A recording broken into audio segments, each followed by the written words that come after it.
Hi, I just wanted to give everybody an update from my perspective on this virus and share a few thoughts with you. If you don't mind, I'm actually going to refer to some notes because I want to make sure I get everything straight and forward. First off, I think there's a lot of news today about this actually being declared a pandemic. And if you're like me and many of our office, we had to stop and say, well, what is a pandemic? And in essence, what I understand is the difference between that and an epidemic. Both of them spread across country lines.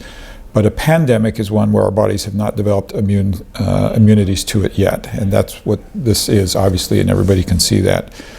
I think it's really very important. The message for me, and I think should be from so many, is prepare, but don't panic.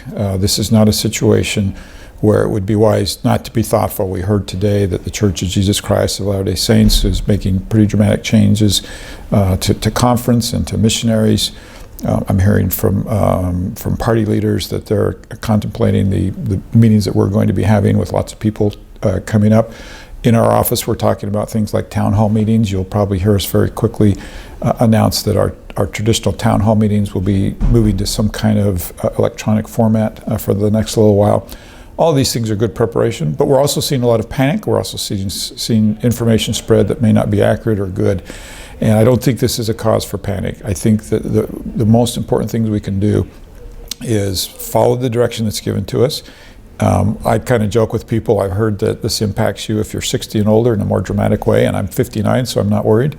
But in reality, we need to be thinking about those groups and those demographics who are more sensitive to this and giving them extra protection. In Utah, we have had 3 confirmed cases. I think one of them that's probably alarming is that one of them was at a BYU basketball game.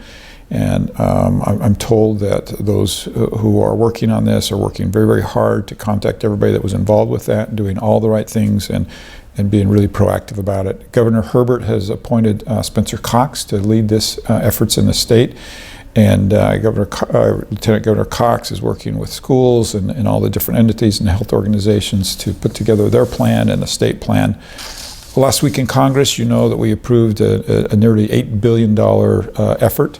Much of that money goes back to the states to help states prepare, and I think that's one of the best places that money can go.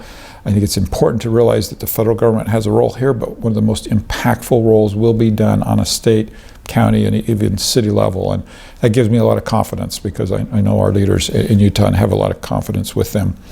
There's also a little bit of word on the street that Speaker Pelosi is working on another relief bill. It's a little frustrating, to be honest, because it's straight down party lines. She's not involving Republicans in the discussions of that. We have no idea what is in that, and we're told that we may be voting on that rather quickly, which of course will be difficult to do if we don't have time to study that bill.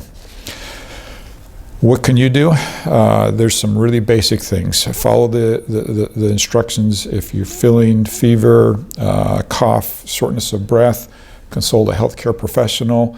Limit your gatherings. We all know that. All of us here, I don't walk in and out of a door without putting hand sanitizer on my hands. We're just being super, super careful with everything we do. This won't be the last you hear from me on this, but I did just want to give you this update and let you know the things that I'm seeing from my perspective.